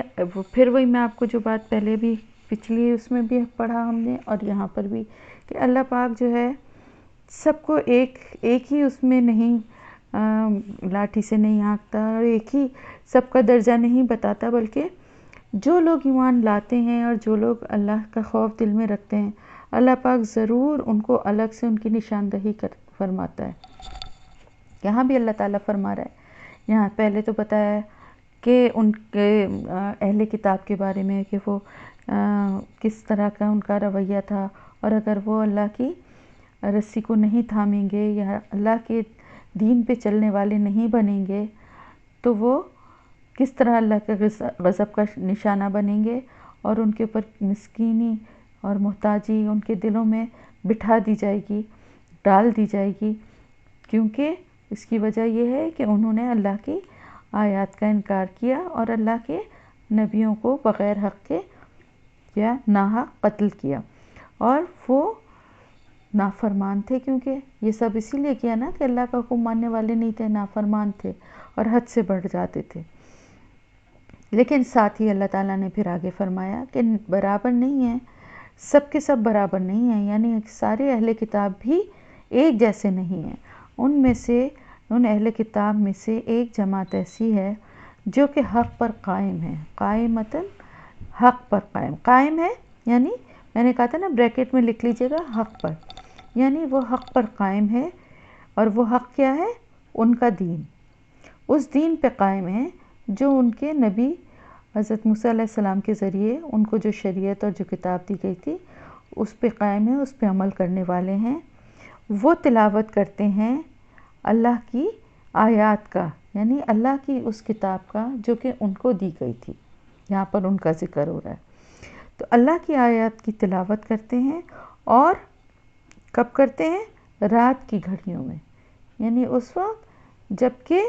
کوئی اور نہیں سننے والا اور دیکھنے والا، اللہ دیکھنے والا ہوتا ہے، تنہائی میں رات کے وقت بھی اللہ کی آیات کی تلاوت کرتے ہیں اور سجدے کرتے ہیں۔ تو یہ دو کوالٹیز یا یہ جو دو اللہ تعالیٰ نے عبادت کی شکل بتائی ہیں یہ بہترین ہیں سب سے زیادہ. رات کی عبادت جس میں کہ ہمارے لیے مسلمانوں کے لیے عشاء کی نماز بھی رات کی عبادت میں آ جاتی ہے اور تہجد کی نماز بھی رات کی عبادت میں آ جاتی ہے اور فجر کی نماز بھی رات کی عبادت میں آ جاتی ہے. ٹھیک ہے. اور اس کے علاوہ جو تلاوت کی جاتی ہے جیسے کہ تہجد کی نماز میں بڑی صورتیں اگر یاد ہیں تو ان کی تلاوت کرنی چاہیے، تو اس کا بہت زیادہ ثواب ہے. قرآن کی تلاوت اور وہ بھی نماز میں اگر ہو تو وہ تو پھر اس کا ڈبل وہ ہو جاتا ہے نا. تو وہ لوگ جو ہیں یہاں پر جن کا ذکر ہو رہا ہے اہل کتاب کا، کہ ان میں سے بھی ایک جماعت ایسی ہے، ایک گروہ ایسا ہے. سب برابر نہیں ہیں، سب نافرمان نہیں ہیں، سب حد سے بڑھے ہوئے نہیں ہیں، بلکہ ایک گروہ یا ایک جماعت یا کچھ لوگ ایسے بھی ہیں جو کہ حق پر قائم ہیں اور وہ اللہ کی آیات کی تلاوت بھی کرتے ہیں رات کی گھڑیوں میں اور سجدے بھی کرتے ہیں، یعنی اللہ کی عبادت کرتے ہیں، ایک اللہ کی عبادت کرتے ہیں اور اسی کتاب پہ ایمان رکھتے ہیں جو ان پہ نازل کی گئی، ان کے نبی پہ نازل کی گئی. تو وہ لوگ جو ہیں ان کی یہ کوالٹیز تھیں اور وہ لوگ یہ اہل کتاب کا ذکر ہے اور جو مسلمان ہیں ان کے لیے بھی یہی کوالٹیز سب سے زیادہ اہم ہوتی ہیں کہ وہ اللہ کی کتاب کی تلاوت کرنے والے بھی ہوں اور اللہ کے آگے سجدہ گزار بھی ہوں. تو آپ دیکھیں کہ جو لوگ ایسے تھے جن کے دل اتنے نرم تھے اور جو اپنے دین پر پوری اچھی طرح کاربند تھے، تو یؤمنون باللہ والیوم الآخر، وہ ایمان رکھتے تھے اللہ پر اور آخرت کے دن پر، اور ان میں وہی کوالٹیز تھیں جو اللہ پاک نے اس امت کے لیے بتائی ہیں نا. تو وہی کوالٹیز ان میں بھی تھیں کیونکہ ان کو پہلے یہ امامت دی گئی تھی، تو ان کی امت میں بھی یہی کوالٹیز موجود ہونا چاہیے تھیں، لیکن کچھ لوگوں کے علاوہ کسی میں بھی نہیں تھیں. تو وہ کچھ لوگ جو اللہ کی کتاب پر ایمان رکھنے والے اور اس پہ عمل کرنے والے تھے، تو وہ کیا کرتے تھے؟ یامرون بالمعروف، وہ نیکی کا یا بھلائی کا حکم دیتے تھے اور برے کام سے روکتے تھے. وَيُسَارِعُونَ فِي الْخَيْرَاتِ، اور وہ جلدی کرنے والے، سرا کہتے ہیں جلدی کو، عجلت کو، وہ جلدی کرتے تھے نیکی کے کاموں میں. خیر کہتے ہیں نیکی کے کام کو، خیرات پلورل ہے نیک کاموں میں. ٹھیک ہے. ہمارے یہاں خیرات جو بھیک کی شکل میں دی جاتی ہے اس کو کہتے ہیں، لیکن عربی زبان میں خیرات کا مطلب ہوتا ہے نیکی کے کام. تو نیکی کے کاموں میں عجلت کرتے تھے، جلدی کرتے تھے. آپ کو پتہ ہے نا کہ سابقون اور اولون کا بہت درجہ ہے. یعنی سابقون اور اولون کون ہوتے ہیں؟ جو نیکی کے کام میں پہل کرنے والے ہوتے ہیں، جو آگے بڑھ کے نیکی کا کام کرتے ہیں اور باقی لوگ پھر ان کی تقلید کرتے ہیں. تو ان باقی لوگوں کا ثواب کے میں سے بھی ان کا حصہ ہوتا ہے، کیونکہ ان کو دیکھ کے لوگ اس راستے کی طرف آتے ہیں. تو ہمیشہ نیکی کا کام کرنے کے لیے، دین کا کام کرنے کے لیے پہل کرنے والا بننا چاہیے. تو جو پہل کرنے والا ہوتا ہے، پیروی کرنے والے جو ہیں، وہ ان کے نیک عمل کا بھی حصہ ان کو ملتا ہے. ان کی نیکیوں اور ان کے ثواب میں کوئی کمی نہیں ہوتی، لیکن اللہ اپنی رحمت سے جو سبقت لے جانے والے ہیں ان کو ان کے حصے میں سے بھی دیتا ہے. تو وہ ان کی کوالٹیز ہیں کہ وہ نیکی کے کام کرنے میں جلدی کرتے تھے، اور یہی لوگ ہیں جو کہ صالحین میں سے ہیں. تو یہ جو کوالٹی تھی اس گروہ کی، جو اہل کتاب کے گروہ کی بتائی جا رہی ہے، کہ وہ یہ ساری کوالٹیز ان میں موجود تھیں، اور ان میں سے اکثریت جو تھی وہ اسلام بھی لے آئی تھی، کیونکہ ان کے دل پہلے ہی اللہ کی ذکر اور اللہ کی کتاب اور اللہ کی خشیت سے نرم ہو چکے تھے، اور اس کے ساتھ ساتھ انہوں نے دین کو اور اللہ کی کتاب کو، قرآن کو بھی فوراً پہچان لیا، اور ان کے دلوں میں نرمی اور گداز تھا، فوراً ایمان لانے والے ہو گئے. اور آج بھی آپ دیکھیں، اکثر آپ اس طرح کے واقعات سنتے ہیں نا، فلاں عیسائی جو ہے یا فلاں یہودی جو ہے وہ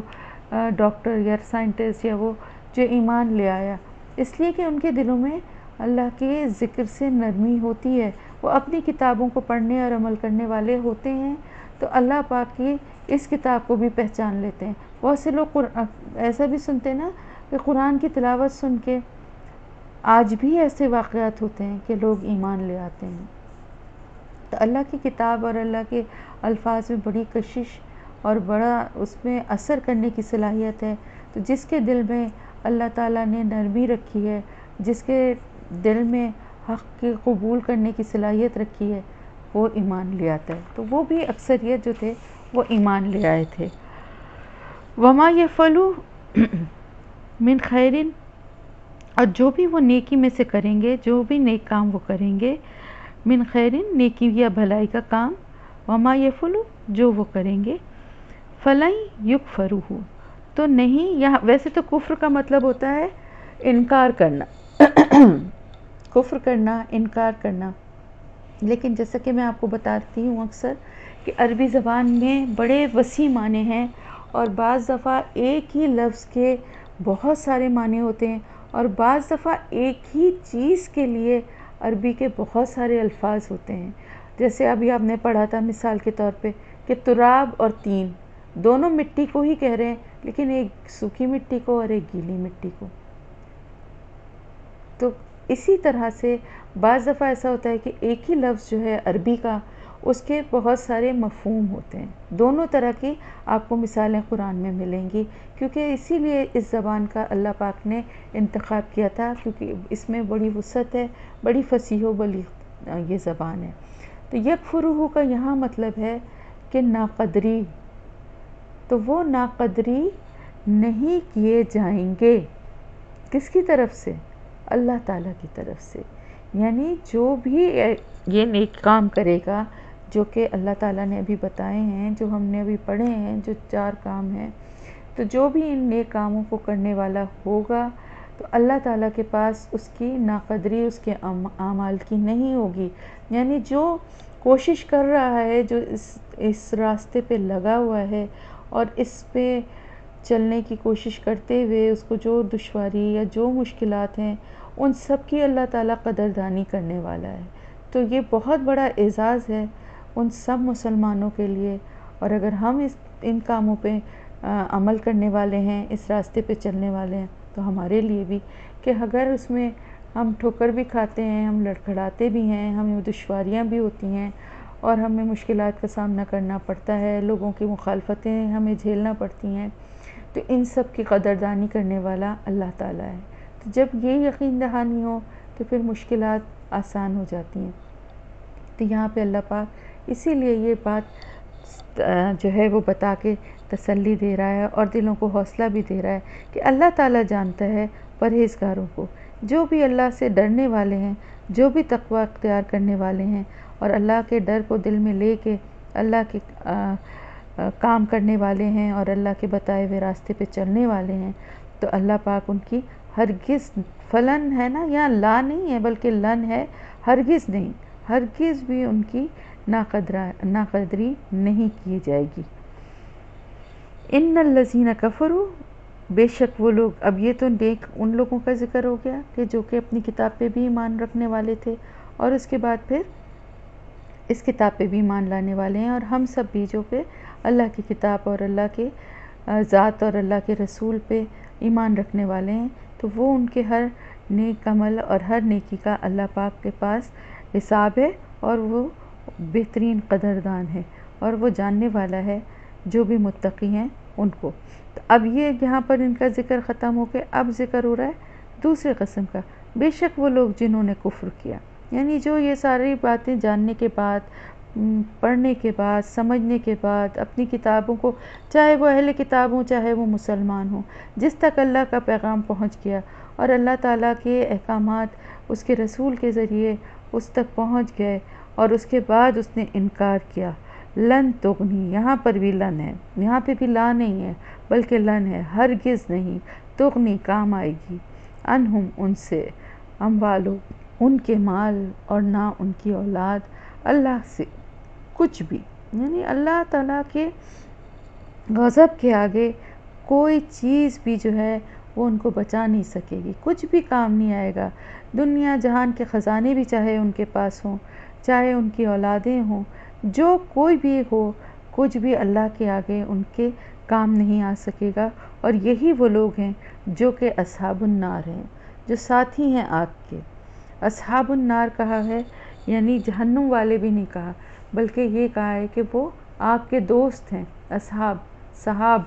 صحابی کس کو کہتے ہیں؟ دوست کو کہتے ہیں نا، ساتھی کو کہتے ہیں، تو وہ ساتھی ہیں آگ کے۔ یعنی یہ کہ ان کو ڈالا اس لیے نہیں جائے گا بطور سزا، بلکہ انہوں نے اس کو اپنا دوست بنا لیا ہے، اس کا انتخاب انہوں نے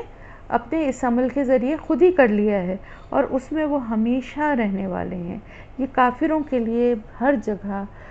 خالدون کا لفظ اسی لیے آتا ہے کیونکہ کافر جو ہیں وہ کبھی بھی جہنم سے نہیں نکل پائیں گے، اور ان کے لیے ہمیشہ کا عذاب ہے۔ تو یہ ان کے کفر کی وجہ سے ہے، اور ان کے اس کفر کے آگے اللہ سے ان کو کوئی بھی چیز نہیں بچا سکے گی، چاہے دولت ہو، چاہے اولاد ہو، چاہے اور جو بھی چیزیں ان کے پاس ہیں، ان کو اپنی مدد کے لیے بلا لیں۔ اللہ کے آگے کون مدد کر سکتا ہے؟ بات اصل میں یہ ہے کہ زندگی میں انسان جن دو چیزوں کے اوپر سب سے زیادہ بھروسہ کر رہا ہوتا ہے، اور جن دو چیزوں کو سمجھتا ہے کہ وہ اسے ہر مشکل اور مصیبت سے بچا لیں گے، ان میں سے ایک تو اس کا مال ہوتا ہے، جس کے لیے انسان سوچتا ہے اور جمع کرتا ہے، اور اس کے ذہن میں یہ خیال ہوتا ہے کہ کوئی بھی مشکل یا کوئی مصیبت ایسی آئی تو اس کے مال سے اس کو مدد ملے گی اور وہ اس مشکل سے نکل آئے گا۔ اور دوسری چیز ہوتی ہے اولاد، جس کے اوپر انسان کو بڑا مان ہوتا ہے، وہ سمجھتا ہے اس کو کہ کسی بھی پریشانی یا مشکل وقت میں اس کی اولاد جو ہے وہ اس کا ساتھ دے گی اور اس کو اس پریشانی سے نکال لے گی۔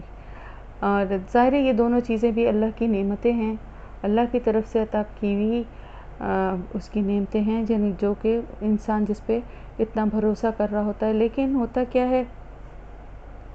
کہ اللہ پہ توکل نہ کرنے کی وجہ سے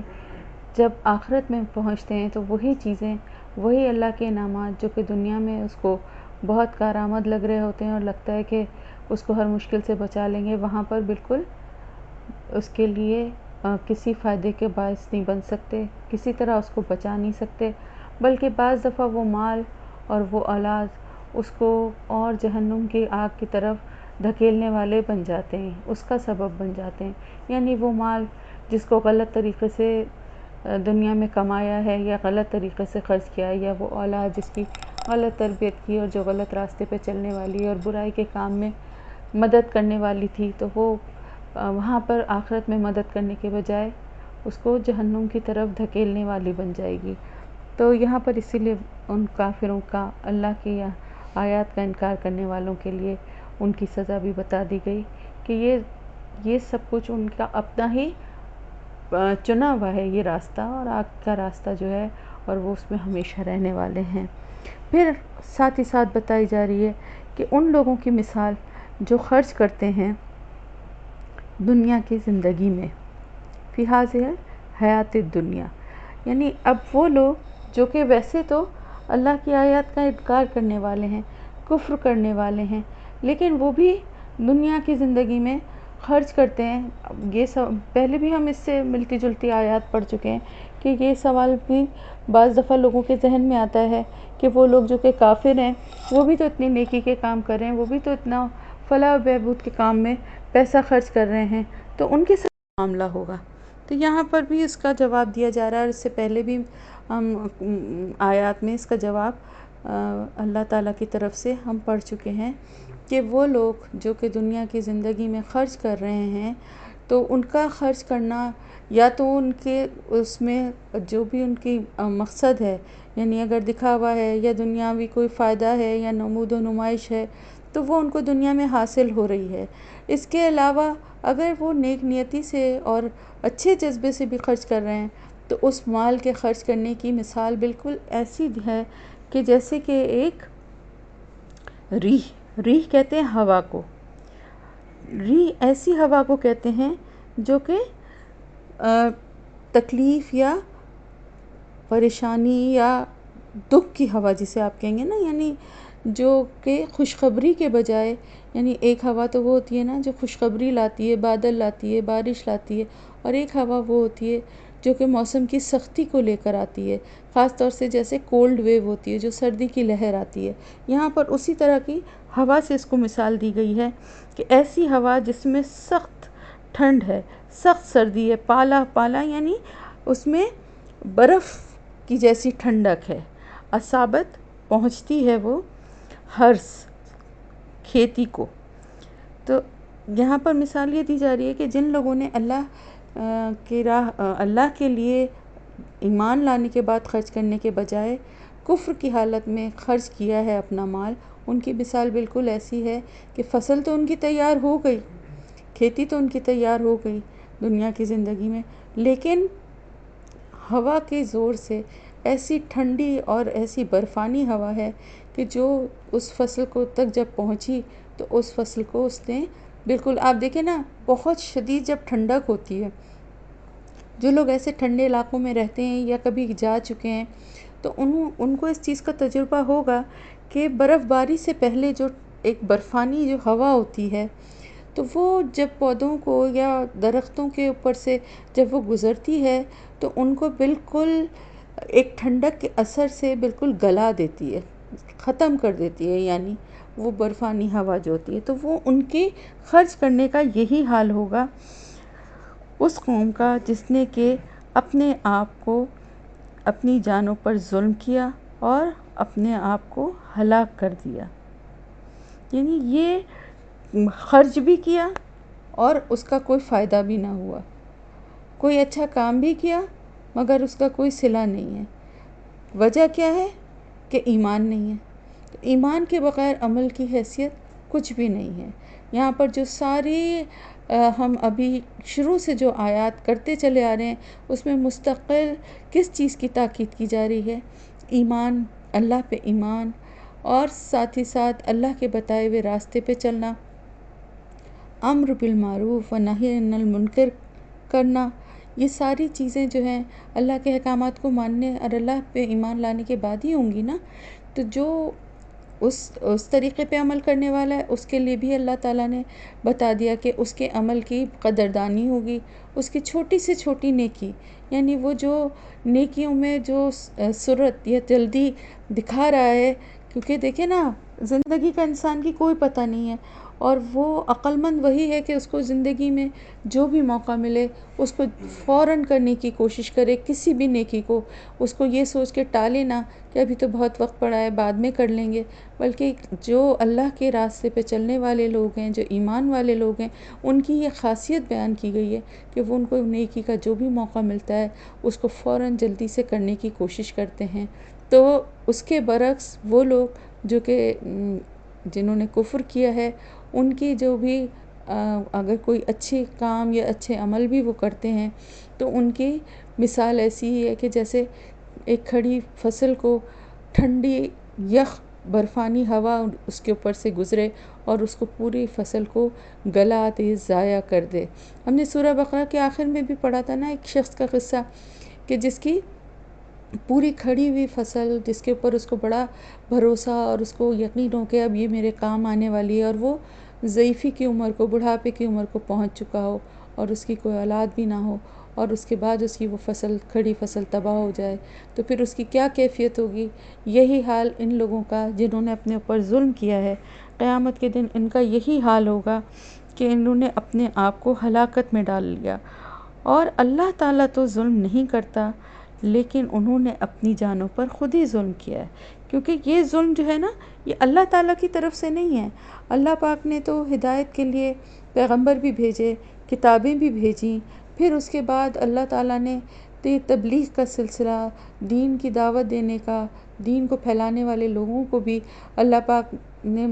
اس امت میں موجود رکھا ہمیشہ، جو دین کے لیے کام کرتے رہے اور اللہ کے پیغام کو پہنچاتے رہے، پھیلاتے رہے۔ تو پھر اس کے بعد بھی اگر کسی نے اس دعوت کے اوپر حامی نہیں بھری اور اسلام کی طرف نہیں آیا اور اللہ کو ماننے والا نہیں بنا اور اللہ کے بتائے ہوئے راستے پہ چلنے والا نہیں بنا، تو پھر اصل ظالم تو وہ خود ہی ہے نا، کہ اگر اس کو روکا جا رہا ہے، اس کو کسی غلط کام سے، اگر اسے کسی اللہ کے راستے کی طرف بلایا جا رہا ہے لیکن وہ نہیں آ رہا، تو پھر وہ خود ہی ظلم کر رہا ہے، کیونکہ اللہ اپنے بندوں سے بہت محبت کرتا ہے اور اللہ تعالیٰ سے زیادہ عادل اور منصف اور اللہ سے زیادہ رحمان و رحیم کوئی بھی نہیں ہے. تو ظلم تو اللہ تعالیٰ کی ذات کے اپوزٹ چیز ہے. تو جو بھی ظلم کرتا ہے نا وہ اپنے اوپر خود ہی کرتا ہے، اللہ تعالیٰ نہیں کرتے. اللہ تعالیٰ ہر ایک کے لیے اچھا ہی چاہتے ہیں، لیکن انسان اپنے لیے خود برائی چن لیتا ہے. یا ایھا الذین آمنو، اے لوگوں جو ایمان لائے ہو، لا تتخذوا، نہ تم بناؤ، بطانۃ، دلی دوست، من دونکم، اپنے سوا. اپنے سوا کا کیا مطلب ہے؟ اپنے آپ کو دوست بنائیں. اپنے سوا سے مطلب یہ ہے کہ مسلمانوں، یعنی مسلمان تو ایک ذات کی طرح ہے نا. تو یہاں پر اسی لیے دونکم کہا گیا ہے کہ تمہارے اپنی ذات کے سوا، یعنی اپنے مسلمانوں کے سوا کسی کو بھی دلی دوست. بتانا بطن سے نکلا ہے، بطن کہتے ہیں پیٹ کو، یعنی چھپی ہوئی چیز ہے نا. یعنی اتنی گہری اور رازداری والی دوستی کسی سے نہ کرو سوائے اپنے مسلمانوں کے. یعنی غیر مسلموں کو ایسا دوست نہ بناؤ کہ ان سے اپنے راز شیئر کرو، ان سے اپنی دلی باتیں شیئر کرو. کیوں؟ لا یعلونکم، نہیں وہ کمی کریں گے تم سے، خبالن، خرابی میں. یعنی وہ تمہاری خرابی میں کسی قسم کی کمی نہیں چھوڑیں گے جیسے ہی ان کو موقع ملے گا. یہ جتنے بھی غیر مسلم ہیں یہ سب دل میں بغض اور عداوت رکھتے ہیں مسلمانوں کے خلاف، اور بار بار قرآن میں اس چیز سے مسلمانوں کو آگاہ کیا جا رہا ہے کہ یہ لوگ کبھی بھی تمہارے دلی دوست نہیں بن سکتے جن سے تم اپنی راز کی باتیں شیئر کرو. اور اگر تم نے ایسا کیا تو یہ تمہاری خرابی میں کوئی کسر نہیں چھوڑیں گے. ودو ما انتم، وہ چاہتے ہیں کہ تم مشکل میں پڑو. انتم کہتے ہیں سخت مصیبت اور مشکل میں پڑنا یا گرفتار ہونا. یعنی ان کی دلی یہ خواہش ہے، ودو وہ چاہتے ہیں، ان کی دلی خواہش ہے کہ تم سخت مصیبت میں یا مشکل میں پڑو. تمہاری خرابی چاہنا، تمہارے لیے مشکل چاہنا، سختی چاہنا، مصیبت چاہنا، یہی ان کی خواہش ہے. بلا شبہ بدت البغضاء، ظاہر ہو گئی. بدت کہتے ہیں ایسا ظاہر ہونا کہ جو غیر ارادی طور پہ ظاہر ہو جائے، یعنی چھپائے نہ چھپے. ایسی بات جو چھپائے نہ چھپے.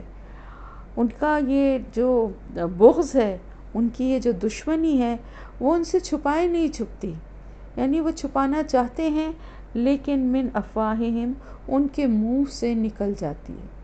وہ بات. یعنی اتنا دل میں بغض ہے، اتنی مسلمانوں کے خلاف ان کے دل میں غصہ اور اتنا ان کے خلاف نفرت ہے کہ وہ چاہتے ہیں کہ مسلمان مشکلوں میں اور پریشانیوں میں پڑے رہیں، اور کسی طرح سے بھی ان کے لیے کوئی اچھی بات وہ نہیں چاہتے. اور خبالہ جو ہے نا وہ ایسی خرابی کو کہتے ہیں جو عقل اور سوچ پر اثر انداز ہوتی ہے. یعنی صرف معاملات کی خرابی نہیں بلکہ ذہن اور سوچ کو بھی خراب کرنے والی خرابی ہے. تو ظاہر ہے اگر کسی کو انسان اپنا دلی دوست یا رازدار یا اپنا قریبی دوست بنائے گا تو وہ اس کے سوچ اور اس کے خیالات پہ بھی اثر انداز ہوگا نا. تو وہ کیا کرتے ہیں، مسلمانوں سے دوستی کر کے ان کے خیالات اور ان کی سوچوں میں بھی زہر بھرتے ہیں، جیسا کہ یہودی کیا کرتے تھے. ہم نے اس زمانے کے جو بھی ہم پڑھتے چلے آ رہے ہیں کہ کس طرح مسلمانوں سے ملتے تھے اور ان سے بظاہر دوستانہ تعلق رکھتے ہوئے اور باتوں ہی باتوں میں کچھ ایسی بات کر کے ان کے دل میں شکوک و شبہات پیدا کرتے تھے، یا کسی طرح سے ان کے دلوں میں کوئی اسلام کے کسی اللہ کے کسی احکام، کسی حکم کے خلاف کوئی ایسی بات کہہ دیتے تھے کہ جس سے وہ بھی کنفیوز ہو جائیں یا وہ بھی شک و شبہ میں پڑ جائیں. تو یہ ہمیشہ سے ان کا وتیرہ رہا. اور پھر دیکھیں انسان، آپ صلی اللہ علیہ وسلم نے فرمایا کہ انسان اپنے دوست کے دین پر ہوتا ہے. یعنی جس کے ساتھ زیادہ دوستی ہوتی ہے، جس کے ساتھ اٹھنا بیٹھنا زیادہ ہوتا ہے، آپ دیکھیں لاشعوری طور پہ انسان اسی کی باتوں کو فالو کرنے لگتا ہے. اسی لیے کہا گیا ہے کہ اچھے لوگوں کی محفل میں بیٹھنا، اچھے لوگوں سے دوستی رکھنا بھی یہ بھی اللہ کی طرف سے ایک بہت بڑی رحمت ہوتی ہے کہ اچھے لوگوں کا ساتھ نصیب ہو جائے، کیونکہ اچھے لوگوں کے ساتھ رہنے سے بہت ساری باتیں ایسی ہوتی ہیں کہ جو ہم نہیں کر رہے ہوتے، یا جو ہم چاہتے بھی ہیں تو ہم نہیں کر پا رہے ہوتے، ہماری عادت نہیں بن پا رہی ہوتی، یا بہت سی باتیں جو ہمیں نہیں معلوم ہوتی، لیکن جب ہم کسی اچھے دیندار انسان سے، کسی اچھے ایسے شخص سے دوستی کر لیتے ہیں جو کہ اچھی عادتوں کا مالک ہے، تو خود بخود اس کی عادتیں ہم میں بھی ٹرانسفر ہوتی ہیں۔ مثال کے طور پہ ایسا ہوتا ہے کہ جیسے آپس میں محلے میں لڑکوں کی آپس میں دوستی ہوتی ہے، ان میں سے ایک لڑکا ہے جو مسجد میں جا کے پابندی سے 5 وقت کی نماز پڑھتا ہے، اور اس کے ساتھ جس کی دوستی ہے وہ نہیں ہے اس چیز کا عادی، لیکن جب وہ دیکھے گا 1 دن 2 دن 3 دن، تو چاہے وہ دوست اس کو نہ بھی کہے، وہ اس کے ساتھ شوق میں ایسے ہی جانا شروع کر دے گا، اور آہستہ آہستہ اس کی بھی عادت بن جائے گی۔ اسی طرح اور بہت سی باتیں ہیں، جو لوگ قرآن سے جڑ جاتے ہیں، جو لوگ قرآن کو پڑھنا اور سمجھنا چاہتے ہیں، جو لوگ دین کا کام کرنا چاہتے ہیں۔ آپ دیکھیں، ہم خیال لوگ ایک جگہ جمع ہو جاتے ہیں، ہم خیال لوگوں کی دوستی جلدی ہو جاتی ہے۔ اس کی وجہ کیا ہے؟ کیونکہ ان کی باتیں ملتی ہیں، ان کی سوچ ملتی ہے، اور ایک دوسرے پہ اثر انداز بھی ہوتی ہے۔ تو اسی لیے ہمیشہ دوستی ایسے لوگوں سے کرنی چاہیے، ایسے صالحین سے، اچھے نیک لوگوں سے کرنی چاہیے کہ آپ کے اندر بھی اگر کوئی کمی ہے تو وہ بھی دور ہو جائے۔ اور ایک اچھا دوست وہی ہے جو دوسرے دوست کو غلط بات سے روکے اور اس کی غلطیوں کی نشاندہی کرے، اور اس کی اچھی باتوں پر، اس کی کامیابیوں پر خوش ہونے والا ہو۔ تو یہاں پر یہی بتایا گیا کہ یہ بظاہر تم جن کو دوست سمجھ رہے ہوتے، اور اگر ان سے کچھ سے تم دلی تعلق قائم کرو گے، گہرا دوست بناؤ گے اپنا، اور اپنے راز بھی شیئر کرو گے، تو آہستہ آہستہ یہ تمہاری سوچ اور تمہارے خیالات پہ بھی حاوی ہونے لگیں گے، اور اپنی سوچ اور اپنے خیالات کو تمہارے دماغ میں منتقل کرنے لگیں گے، جس سے تم کنفیوژن میں آ جاؤ گے۔ تو یہاں پر جو اصل بات ہے وہ یہ ہے کہ ان سے دوستی کرنے سے منع کیا جا رہا ہے، ملنا جلنا منع نہیں کیا جا رہا، ڈیلنگ منع نہیں کی جا رہی۔ نوکری کرتے ہیں، پڑوس میں رہتے ہیں، اچھے تعلقات رکھیں، ٹرسٹ نہ کریں، ٹھیک ہے؟ اور یہ دشمنی اور یہ جو ان کا بغض ہے وہ ان کے منہ سے بھی نکل جاتا ہے باتوں باتوں میں، اور جو وہ دلوں میں، سینوں میں چھپائے ہوئے، صدورہم، ان کے سینے، صدر کہتے ہیں سینے کو، کہ جو کچھ منہ سے ان کے نکل جاتا ہے نا، وہ تو بہت تھوڑا ہے، جو کچھ وہ اپنے سینوں میں چھپائے ہوئے ہیں وہ اس سے بھی بہت بڑا ہے۔ یعنی اصل جو ان کی دشمنی کی شدت ہے، ان کا غیظ و غضب اور ان کا جو بغض و عداوت ہے، وہ جو کچھ منہ سے ان کے ظاہر ہوتا ہے وہ تو بہت کم ہے، اتنا ہے ان کے دلوں میں کہ ان کے منہ سے بھی نکل جاتا ہے، کنٹرول نہیں ہو پاتا۔ لیکن دل میں جو بغض ہے وہ اس سے کہیں زیادہ ہے، جو کچھ وہ اپنی زبان سے کہتے ہیں۔ بلا شبہ ہم نے بیان کر دی تمہارے لیے نشانیاں، اگر ہو تم عقل رکھتے، اگر تم عقل رکھنے والے ہو تو اتنی واضح اللہ کی تنبیہ اور تاکید کے بعد تم ہوشیار ہو جاؤ گے، اور ان کے ساتھ کوئی ایسا دلی تعلق نہیں رکھو گے۔ یعنی یہ تو اللہ کی طرف سے ایک بہت بڑا ہمارے لیے ایک اشارہ اور ایک بہت بڑی ہماری رہنمائی ہے کہ سوائے مسلمانوں کے، ویسے بھی آپ دیکھیں کہ اپنے دل کی باتیں، اپنے راز جو ہے نا، انسان کو اپنے تک ہی رکھنا چاہیے، ان کو کسی سے بھی شیئر نہیں کرنا چاہیے، کسی بھی دوست سے، سوائے کسی ایسے ایک آدھ دوست کے جس پہ کہ آپ کو ٹرسٹ ہو، جو کہ دین سے تعلق رکھتا ہو، جو کہ آپ کی طرح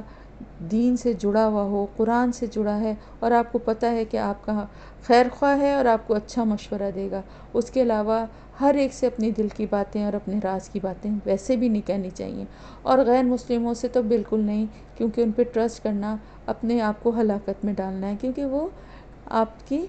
دشمنی میں اتنے بڑھے ہوئے ہیں کہ ان سے کنٹرول نہیں ہوتا، اور وہ جو کچھ منہ سے کہتے ہیں اس سے زیادہ اپنے سینوں میں چھپائے ہوئے ہیں۔ اور اللہ تعالیٰ نے یہ بتا دیا ہے، اگر عقل رکھنے والے ہیں تو اس سے ہوشیار ہو جائیں۔ ہاں یہ تم ہو، اولائی وہ لوگ ہو، تحبونہم تم محبت رکھتے ہو، ولا یحبونکم، اور وہ نہیں وہ محبت رکھتے تم سے۔ اچھا، اب یہاں پر پھر یہ ایک بات بتائی جا رہی ہے کہ تم تو وہ لوگ ہو کہ تم ان سے محبت رکھتے ہو۔ کن سے؟ غیر مسلموں سے بھی۔ ایک مسلمان کا دل جو ہے نا ایکچولی وہ اتنا صاف اور شفاف ہوتا ہے، اور اس کے دل میں ایمان ہونے کی وجہ سے اس کے دل میں کوئی برائی اور کوئی دھوکے کی بات نہیں ہوتی۔ وہ دوسروں کو بھی ایسا ہی سمجھتا ہے جیسا کہ وہ خود ہوتا ہے، اور اسی لیے آپ دیکھیں مسلمان بہت جلدی غیر مسلموں پہ ٹرسٹ بھی کر لیتے ہیں، دوستیاں بھی کر لیتے ہیں، جبکہ غیر مسلم کبھی بھی ٹرسٹ نہیں کرتے اور کبھی بھی اپنی باتیں شیئر نہیں کرتے اور وقت پڑنے پہ دھوکہ دیتے ہیں۔ تو اللہ تعالیٰ فرما رہا ہے مومنین کی یہ، کیونکہ یہ خصوصیت ہے کہ ان کے دل نرم ہوتے ہیں، ان کے دل میں گداز ہوتا ہے، ان کے دل میں دوسروں کے لیے بھی وہ دوسروں کو بھی ایسا ہی سمجھتے ہیں جیسا کہ وہ خود ہیں، تو وہ ان پہ جلدی ٹرسٹ کر لیتے ہیں۔ اس لیے اللہ تعالیٰ فرما رہا ہے کہ تم تو اپنی سادگی میں، اپنی محبت میں ان سے بھی محبت کرتے ہو، لیکن وہ تم سے محبت نہیں کرتے۔ اس لیے اللہ آگاہ کر رہا ہے کہ تم دھوکہ نہ کھاؤ۔ تم بظاہر یہ لگے گا کہ تمہارے بڑے ہمدرد اور تم سے محبت کرنے والے ہیں، لیکن حقیقت کیا ہے کہ وہ تم سے محبت نہیں کرتے، تم کرتے ہو ان سے محبت، اور تم ایمان رکھتے ہو بالکتابی کلہ، اور تم تو تمام کتابوں پر ایمان رکھتے ہو۔ یعنی مسلمان تو سب کتابوں کو مانتے ہیں نا، چاہے تورات ہو، انجیل ہو، زبور ہو، اور قرآن تو ہے ہی ہماری کتاب، لیکن ہم سب کتابوں کو اللہ کی کتاب مانتے ہیں۔ لیکن ان کے یہاں کیا ہے کہ یہودی جو ہیں وہ انجیل کو نہیں مانتے، اور عیسائی جو ہیں وہ تورات کو نہیں مانتے، اور سب ایک دوسرے کی کتابوں کو اور قرآن کو تو وہ دونوں ہی نہیں مانتے۔ تو ہماری ایک یہ بھی خصوصیت ہے اس امت کی کہ ہم تمام کتابوں کو اللہ کی کتاب مانتے ہیں۔ اور جب وہ ملتے ہیں تم سے تو کہتے ہیں کہ ہم تو ایمان والے ہیں، یعنی ہم بھی تمہاری طرح ہی ہیں، بس فرق یہ ہے کہ تمہاری کتاب اور تمہارے پیغمبر دوسرے ہیں، ورنہ ہم بھی تو صاحب کتاب ہیں، ہم بھی ایمان والے ہیں، یہ کہہ کے وہ دھوکہ دیتے ہیں۔ اور جب وہ اکیلے ہوتے ہیں ادو علیکم الاناملہ، تو غصے سے وہ اپنی انگلیاں کاٹتے ہیں تم پر، یعنی تمہاری باتوں سے ان کو اتنی تکلیف اور غصہ ان کو آتا ہے کہ وہ غصے میں اپنی انگلیاں چبا دیتے ہیں۔ یہ انتہا ہے ان کے غصے کی اور ان کی بغض کی، کہ جب وہ اکیلے آپس میں یہ باتیں کرتے ہیں تو مسلمانوں کی طاقت، مسلمانوں کا ایکا، یا مسلمانوں کی اچھی جو باتیں ہیں ان کے اوپر ان کو اتنا غصہ ہوتا ہے کہ اپنے غصے میں اپنی انگلیاں چبا ڈالتے ہیں کہ کس طرح ان کو تباہ و برباد کر دیں، ان کے ایکے کو ختم کر دیں، ان کی طاقت کو تباہ کر دیں۔ قل موتوا بغیظکم، کہہ دیجئے تم مر جاؤ اپنے غصے کے ساتھ، یعنی اتنے ہی غصے والے ہو تو اپنے غصے میں خود ہی، اپنی آگ میں خود ہی جل کے مر جاؤ۔ بے شک اللہ تعالیٰ جانتا ہے سینوں کے بھید، یعنی دلوں میں جو بھی بھید وہ چھپائے ہوئے ہیں نا، یہ اللہ سے زیادہ کون جانتا ہے۔ یعنی یہ ساری باتیں تو ظاہر تنہائی میں جب وہ کرتے ہیں تو ہم مسلمانوں کو تو نہیں پتہ نا کہ ان کے دل میں کیسی آگ اور کیسا غصہ ہے، اور وہ کس طریقے سے مسلمانوں کے لیے دل میں نفرت اور بغض رکھتے ہیں۔ اللہ تعالیٰ آگاہ فرما رہا ہے مومنوں کو کہ تم اپنی سادگی میں تم ان پہ اعتبار کر کے ان سے محبت کرتے ہو، وہ تم سے محبت نہیں کرتے، اور وہ اکیلے جب ہوتے ہیں تمہارے سامنے تو وہ یہ تمہارے سامنے اپنے ایمان لانے کا یا اپنے آپ کو بھی مومن کہتے ہیں، لیکن اندر سے دل ان کے اتنے زیادہ غصے میں، آگ میں حسد کی جل رہے ہوتے ہیں کہ وہ غصے میں اپنی انگلیاں چبا ڈالتے ہیں۔ اور اللہ تعالیٰ جو ہے وہ ان کے اس غیظ و غضب کو اچھی طرح جانتا ہے، ان کے دل کے چھپے ہوئے رازوں کو بہت اچھی طرح جانتا ہے۔ ان تمسسکم حسنہ تسؤہم، اگر پہنچے تم کو یا چھو جائے، تمسسکم مس ہو جائے، چھو جائے کوئی بھلائی تو بری لگتی ہے انہیں، تسؤہم تو بری لگتی ہے ان کو، وَإِن تُصِبْكُمْ، اور اگر تمہیں پہنچے، تو صرف پہنچنا کم تمہیں، اگر پہنچے تم کو سیئاتٌ کوئی برائی، یفرحوا بہا وہ خوش ہوتے ہیں اس سے۔ اب آپ یہ دونوں کا فرق دیکھیے کہ تمسسکم ہے حسنہ، یعنی صرف چھو ہی جائے کوئی بھلائی کی، کوئی خوشی کی، حسنہ تو ہر دین اور دنیا کی بھلائیوں کو کہتے ہیں نا، تو کسی بھی طرح دین کی یا دنیا کی کوئی بھی بھلائی تمہارے حق میں جو ہے وہ اگر تم کو چھو بھی جائے، یعنی کوئی بڑی بات نہ ہو، کوئی بڑی وہ خبر نہ ہو، چھوٹی بھی کوئی بات ہے، تو ان کو اتنی اس سے تکلیف ہوتی ہے کہ وہ یعنی تسوہم، یا غصے میں ان کے دل جو ہیں وہ غصے سے بھر جاتے ہیں، انہیں برا لگنے لگتا ہے، بہت برا لگتا ہے، سو کہتے ہیں برائی کو، بہت برا لگتا ہے۔ اور اگر پہنچے تمہیں کوئی برائی، یعنی اگر کوئی بڑی سے بڑی کوئی برائی تمہیں پہنچ جائے تو وہ بہت خوش ہوتے ہیں، یعنی چھوٹی سے چھوٹی تمہاری بھلائی بھی انہیں تکلیف دیتی ہے، اور بڑی سے بڑی تکلیف کا وہ تمہارے لیے انتظار کرتے ہیں کہ تم کو پہنچے، اور اس سے وہ بہت خوش ہوتے ہیں۔ تو اللہ تعالیٰ ایسے لوگوں کے شر سے مسلمانوں کو محفوظ رکھے۔ ہر دور میں یہ لوگ موجود رہے ہیں، اور ہر دور میں مسلمانوں کو ان فتنوں کا سامنا کرنا پڑا ہے، اور اس سے بچنے کا راستہ بھی اللہ تعالیٰ نے بتا دیا، وَإِن تَصْبِرُوا وَتَتَّقُوا، اور اگر تم صبر کرو گے اور تقوی اختیار کرو گے تو نہیں، لا یضرکم، نہیں نقصان پہنچائیں گے تم کو، یا نہیں نقصان دیں گے تم کو ان کی چالیں، کچھ بھی، شیئن، کچھ بھی، یعنی اگر تم صبر کرو۔ صبر کا مطلب آپ کو پتہ ہے نا کیا ہے؟ ڈٹے رہنا، جمے رہنا، اللہ کے راستے پہ رک جانا، ڈٹے رہنا، یہ سب صبر کے معنی ہیں۔ تو اگر تم ایسا سب رک جاؤ گے، صبر کرو گے، انتظار کرو گے اس وقت کا کہ جب تم ان کو ان کی ان حرکتوں کا جواب دے سکو، تو پھر اور تقوی اختیار کرو گے، یعنی اللہ کا خوف دل میں رکھو گے اور اللہ سے ہی مدد مانگو گے، پرہیزگاری کرو گے، تو یہ تمہیں کوئی بھی ان کی چالیں نقصان نہیں پہنچا سکتی۔ جب اللہ پہ ہم معاملات چھوڑ دیتے ہیں نا، دیکھیں اللہ پہ توکل کر لیا اور اللہ پہ تمام معاملات چھوڑ دیے، تو پھر اللہ تعالیٰ ہی حفاظت کرتا ہے۔ اور دیکھیں بعض دفعہ کیا، اکثر اور ہمیشہ ایسا ہی ہے کہ جو اللہ پہ توکل کرتا ہے، بظاہر بعض دفعہ ایسا بھی لگتا ہے کہ وہ مشکلات میں گھر گیا ہے، یا لوگ اس کے لیے دشمن بن گئے ہیں اور اس کو نقصان پہنچا رہے ہیں ہر طرف سے، لیکن اللہ تعالیٰ ان سب مشکلات اور ہر طرح کی تکلیفوں سے اپنے بلیور کو، ٹرو بلیور کو، جو کہ اللہ کے اوپر پورا ایمان رکھنے والا ہے اور اللہ کے لیے ہی صبر کر کے انتظار کرتا ہے اللہ کی مدد اور رحمت کا، اللہ اس کو بچا لیتا ہے اور کوئی اس کو نقصان نہیں پہنچا سکتا۔ ان اللہ بما یعملون محیط، اور بے شک اللہ تعالیٰ جو بھی وہ عمل کرتے ہیں اس کو گھیرے ہوئے ہے، یعنی یہ سب باتیں جو بھی وہ دشمنی یا فساد کی کر رہے ہیں،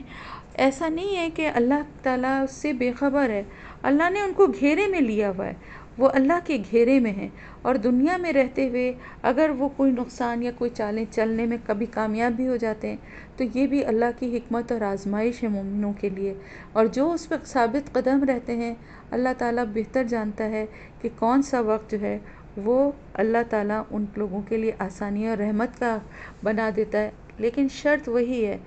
کہ صبر کرنے والے اور اللہ کا تقوی اختیار کرنے والے ہوں، تو پھر کسی کی چال کوئی نقصان نہیں پہنچا سکے گی، اور ہر مشکل اور پریشانی سے اللہ تعالیٰ نکال لے گا، کیونکہ وہ گھیرے ہوئے ہے، اس نے احاطہ کیا ہوا ہے تمام جو کچھ وہ عمل کر رہے ہیں ان سب کا، ان کو اپنے گھیرے میں لیا ہوا ہے، تو کیسے نقصان پہنچ سکتا ہے؟ لیکن پہلے اللہ پہ توکل کرنے والے، اللہ کا تقوی اختیار کرنے والے بننا پڑے گا اس کے لیے، یہ بنیادی شرط ہے۔